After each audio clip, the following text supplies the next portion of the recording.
പരിശുദ്ധ കുർബാന അനുഭവം ആവുന്നില്ല. ഒത്തിരി പേരുടെ പ്രയാസമാണ്. കുർബാനയ്ക്ക് ഒരു അനുഭവം കിട്ടുന്നില്ല, കുർബാന അർപ്പിക്കാൻ ഒരു ആഗ്രഹം കിട്ടുന്നില്ല, കുർബാനയ്ക്ക് ഭയങ്കര വരണ്ട് വരികയാണ്, കുർബാനയ്ക്ക് വരുന്ന സമയത്ത് ഭയങ്കര ക്ഷീണം വരികയാണ്, മടുപ്പ് വരികയാണ്, കുർബാനയ്ക്ക് പോകാൻ തോന്നുന്നില്ല.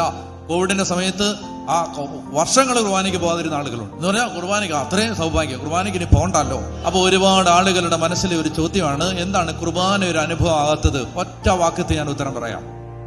ഈ ലോകത്തിന് വേണ്ടി ദൈവത്തെ അന്വേഷിച്ച ഒരു മനുഷ്യനും ഈ അൾത്താരയിൽ അർപ്പിക്കപ്പെടുന്ന യേശുവിന്റെ ശരീരരക്തങ്ങൾ ഒരനുഭവമായി മാറില്ല. ഈ ലോകത്തെ നേട്ടത്തിന് വേണ്ടി ദൈവത്തെ അന്വേഷിച്ച ഒരു മനുഷ്യനും, ഈ ലോകത്തിന് വേണ്ടി മാത്രം ക്രിസ്തുവിൽ പ്രത്യാശ വച്ചിരിക്കുന്ന ഒരു മനുഷ്യനും അൾത്താരയിൽ കീറി മുറിക്കപ്പെടുന്ന യേശുവിന്റെ ശരീരരക്തങ്ങളുടെ അതിലൂടെ ഒഴുകി ഇറങ്ങുന്ന ദൈവസ്നേഹം മനസ്സിലാക്കാൻ പറ്റില്ല. ഈ ലോകത്തിനപ്പുറത്തൊരു ജീവിതം ഉണ്ടെന്ന കാഴ്ച കിട്ടാത്തൊരു മനുഷ്യന് സഭയിലെ ഒരു പ്രാർത്ഥനാ രീതിയുടെയും ആഴമുള്ള ദൈവാനുഭവം കിട്ടില്ല.